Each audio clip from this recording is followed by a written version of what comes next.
Que alegria estarmos juntos para mais um programa Encontro com a Palavra. Continuando nosso estudo do Velho Testamento, vamos retomar o livro de Josué, que é um dos livros da Bíblia que mais falam sobre a fé. Esse livro possui importantes ilustrações que nos ensinam o que é fé e como ela funciona. No livro de Josué, o povo entra na terra de Canaã, a terra prometida. Encontramos várias ilustrações sobre fé quando lemos sobre a entrada do povo na terra de Canaã. Há pelo menos 16 ilustrações diferentes sobre fé. Quando estudamos o livro de Josué e colocamos todas essas ilustrações sobre fé juntas, aprendemos como tomar posse dos nossos bens espirituais, ou como receber o carisma de Deus para podermos abundar em toda boa obra. A primeira coisa que vemos no livro de Josué é o que podemos chamar de perpetuação da fé. Logo no início, Moisés passa a capa de liderança para Josué, e que Josué ficou cheio do Espírito depois que Moisés pôs as mãos sobre ele, e isso todo mundo sabe. Você sabe, não? O povo de Israel obedecia a Josué seguindo os mandamentos que o Senhor tinha dado a Moisés. Depois que Moisés, o discípulo do Senhor, morreu, Deus falou com o assistente dele, Josué. O meu discípulo Moisés morreu.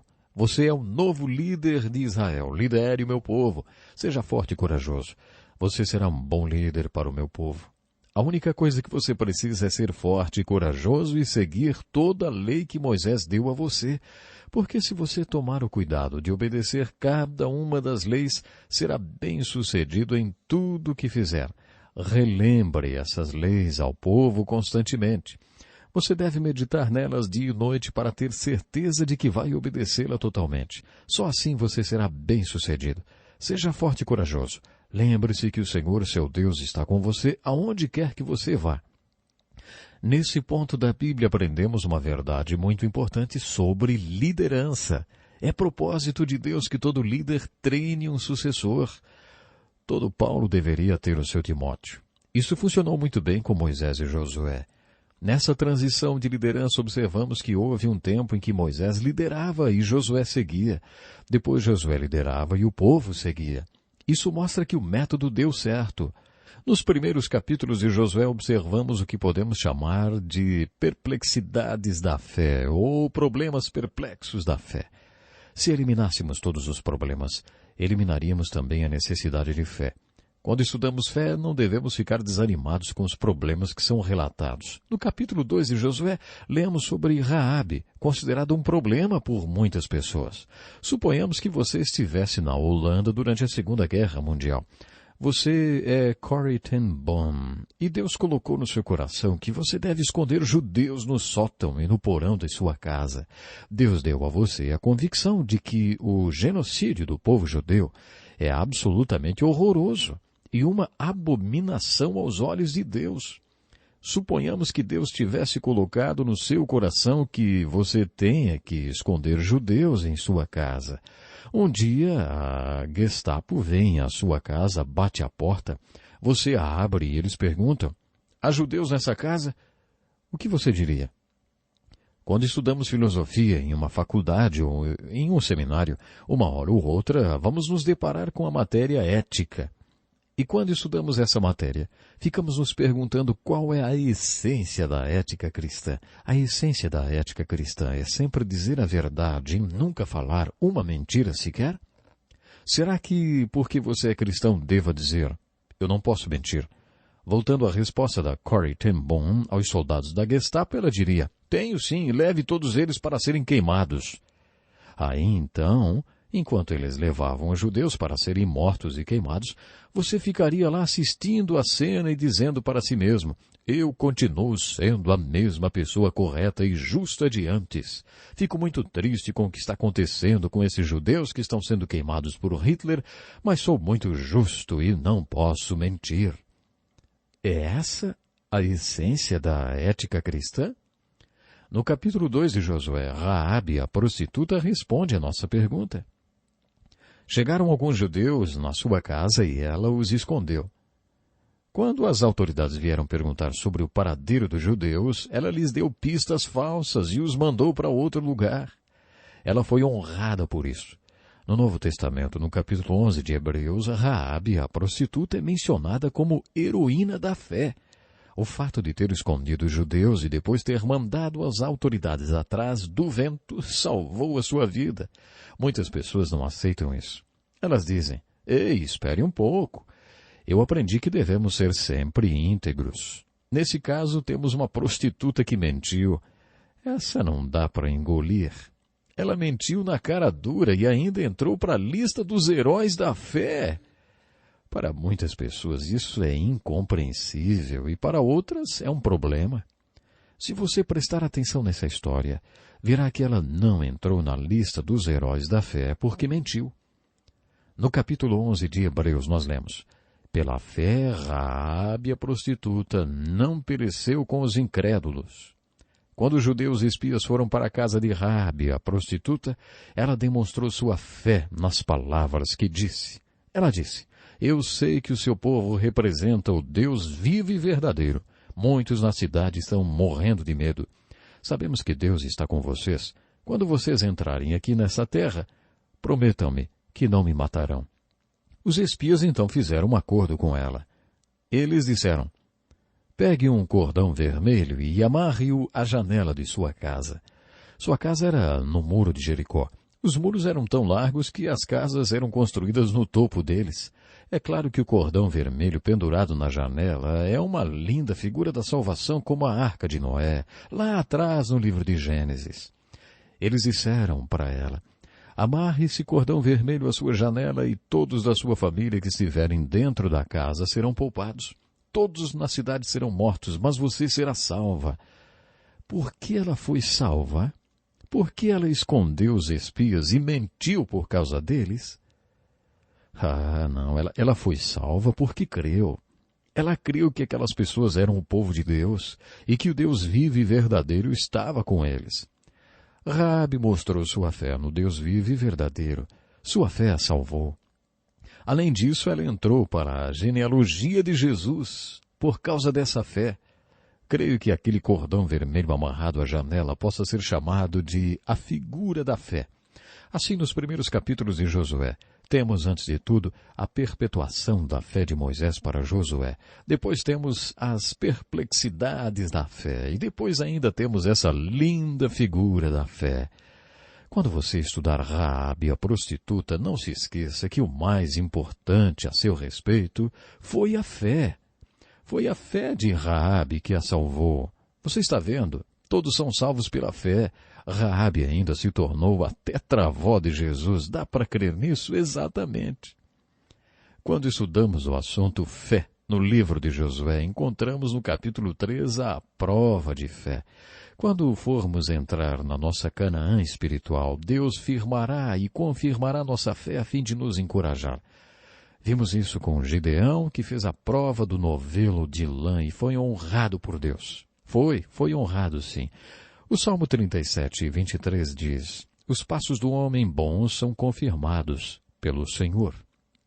Isso significa que quando tomamos um passo de fé, Deus nos abençoa, confirma esse passo e nos encoraja, para que saibamos que estamos andando no caminho pelo qual Ele nos dirige. Deus foi severo com o povo no livro de Números. Ele disse, eu provei para vocês 10 vezes, fiz 10 milagres, mas mesmo assim vocês não se apropriaram dessa fé.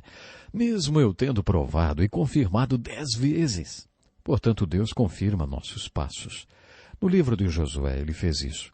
Deus firmou Josué e mostrou para o povo que suas bênçãos estavam com Josué, assim como estiveram com Moisés. Depois disso, Deus operou milagres para o povo.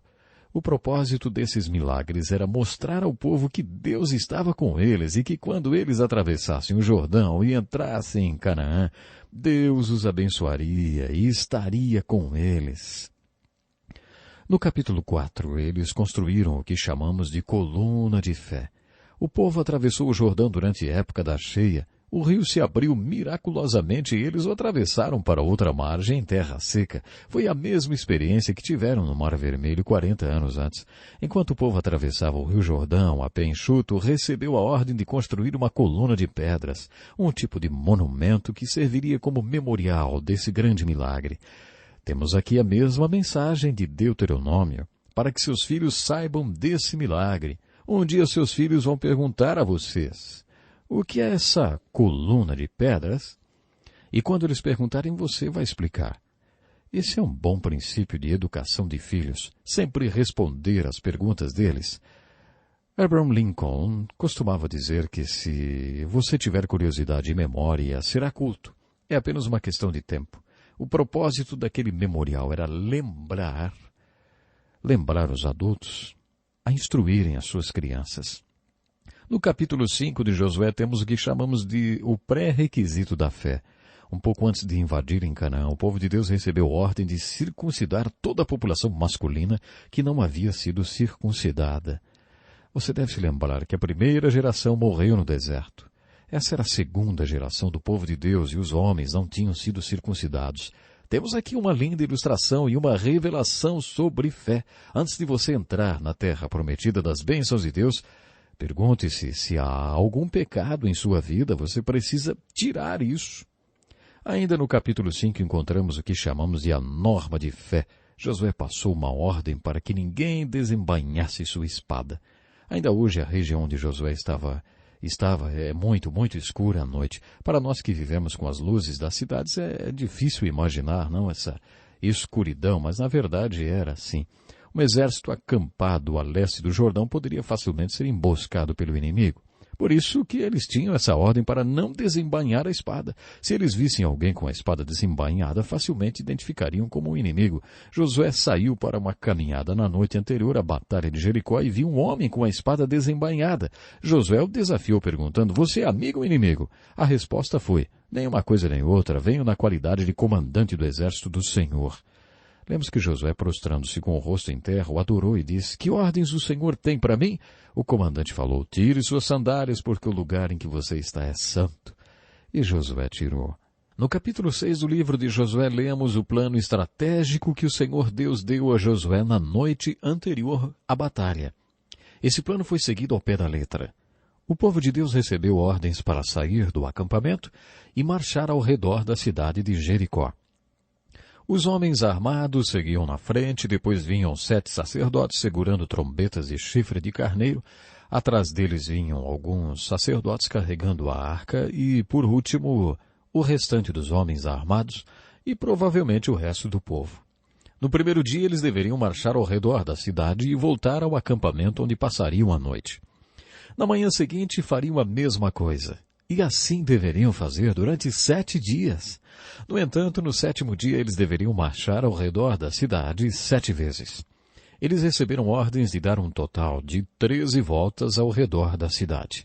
Considerando que o povo estava lutando contra uma cidade fortificada por muros tão largos que casas eram construídas sobre eles, essa estratégia era simplesmente ridícula. Geralmente uma das defesas do inimigo era colocar aqueles que não usavam armas, como crianças e mulheres, no topo das muralhas. Quando o inimigo aproximava-se dos muros, era atacado com carvão em brasa e pedras que vinham do alto das muralhas. Lembra que um dos maiores generais de Israel, Abimeleque, morreu porque se aproximou muito do muro quando seu exército atacou uma cidade. Dá para você imaginar o que Deus mandou Josué fazer? Leve todo o povo para o muro de Jericó e marche ao redor dele, bem ao redor dele. Arrisque o povo colocando-o próximo ao muro. Faça isso 13 vezes. Todos deveriam ficar em completo silêncio, exceto os sacerdotes que deveriam tocar suas trombetas de chifre de carneiro. Esse era o único barulho que podiam fazer. Depois de marcharem uma vez durante 6 dias ao redor dos muros de Jericó, no 7º dia eles marcharam 7 vezes. E depois de marcharem pela 7ª vez, no 7º dia, Josué ordenou ao povo, gritem! Então cerca de 2 ou 3 milhões de pessoas começaram a gritar. Você já ouviu 10.000 pessoas gritarem ao mesmo tempo? Faz um barulho e tanto, hein? O povo de Israel devia ter uns 2 ou 3 milhões de pessoas. Imagine o barulho que esse povo fez, gritando todos ao mesmo tempo. Alguns teólogos dizem que a marcha do povo ao redor dos muros causou uma vibração que provocou a queda dos muros. Outros dizem que foi o grito do povo que fez com que os muros caíssem. Como na abertura do Mar Vermelho, É necessário ter mais fé para acreditar em algumas explicações dos teólogos do que para crer que foi um milagre. Um milagre e pronto. O livro de Hebreus esclarece esse ponto para nós. Nesse livro lemos que as muralhas caíram pela fé. Creio que foi exatamente isso que fez os muros caírem. Fé. Especialmente a fé de Josué. Josué ficou bem lá na frente, liderando todo aquele povo. Foi preciso ter fé. Aquele homem precisou de fé para expor todo o povo a tantos riscos junto àquelas muralhas. As muralhas de Jericó eram muito largas. Se hoje você pudesse ir a Jericó e ver as escavações dessas muralhas, poderia até pensar que elas ainda estão de pé, de tão largas que eram. Na verdade, estão deitadas no chão. Se você visse essas muralhas, veria que elas caíram deitadas no chão. E estão assim até hoje, para todo mundo ver, deitadas no chão. Alguns atribuem essa queda a um terremoto. Se foi um terremoto, aconteceu na hora certíssima. Depois de Josué ter obedecido a Deus em todos os detalhes, houve um terremoto e o terremoto engoliu as muralhas. Lemos que o chão se abriu e as muralhas tombaram. Qual é a aplicação devocional da história de Josué e da batalha de Jericó? Creio que a aplicação seja essa. Quando Josué liderou aquele povo nas 13 voltas ao redor de Jericó, ele tinha um plano. Militarmente falando, era um plano ridículo. Josué tinha um bom plano militar. Por que Josué seguiu o plano ao pé da letra? Porque ele tinha uma certeza a respeito daquele plano. Josué sabia que aquele era o plano de Deus. Ele sabia que tinha sido Deus que tinha mandado. Por isso mesmo, parecendo ridículo, ele executou aquele plano. No livro de Josué, o capítulo 6 fala da batalha de Jericó e descreve o tipo de fé que nos possibilita entrar em nossa terra prometida espiritual e receber o carisma para viver uma vida de santidade. Esse tipo de fé é prático, não é nada místico nem subjetivo. Não é difícil entender o conceito de fé. Fé é obediência. Obediência é uma expressão de fé, porque fé é caminhar. A verdadeira aplicação da história de Jericó é: a fé que caminha é a fé que funciona, e é esse tipo de fé que vence a batalha. A fé que venceu a batalha de Jericó foi a fé que funcionou. A fé que andou ao redor de Jericó. Agora eu pergunto, você tem esse tipo de fé? Por acaso você acha que fé é algum tipo de proposta intelectual? No Novo Testamento, Jesus afirmou que suas palavras não eram apenas palavras de um rabino. Ele disse: as palavras que eu ensino a vocês são as palavras de Deus. No capítulo 7 de João, quando as pessoas perguntaram: mas como pode ser isto? Jesus respondeu: se desejar fazer minha vontade, saberá se o meu ensinamento vem de Deus ou se é apenas o ensinamento de mais um rabino. O que Jesus quis dizer foi que se você realmente quer obedecer e quer saber, terá que colocar em prática. Terá que tomar uma atitude. Essa abordagem é contrária ao intelectual. O intelectual sempre costuma dizer: ei, você tem que me convencer para eu sentir voluntariamente. Você tem que me convencer, aí eu sinto e sigo voluntariamente. Mas Jesus disse: é exatamente o contrário. Você se compromete voluntariamente e depois se convence intelectualmente. Primeiro você anda ao redor de Jericó e depois descobre a fé que funciona e a fé que dá vitória. Mas antes você tem que se comprometer a andar. Os intelectuais há séculos dizem: ver para crer. No Salmo 27, as Escrituras colocam as coisas de outra forma. Davi, com toda a sua experiência de vida, disse: tenho esta certeza, viverei até ver a bondade do Senhor na terra. O intelectual diz: ver para crer. Mas Deus diz: crer para ver. É essa a ilustração da batalha de Jericó. Quando os filhos de Israel se dispuseram pela fé a rodear Jericó 13 vezes, eles provaram Deus e Deus os provou. Eu conheci um homem que foi chamado por Deus para construir uma estação de rádio em Quito, no Equador. Esse homem andava com Deus. Seu nome era Clarence Jones. Ele construiu em Quito, Equador, a estação de rádio chamada HCJB. Segundo ele, um dia Deus colocou no seu coração o desejo de construir a torre que transmitiria o sinal da estação no topo de uma montanha específica.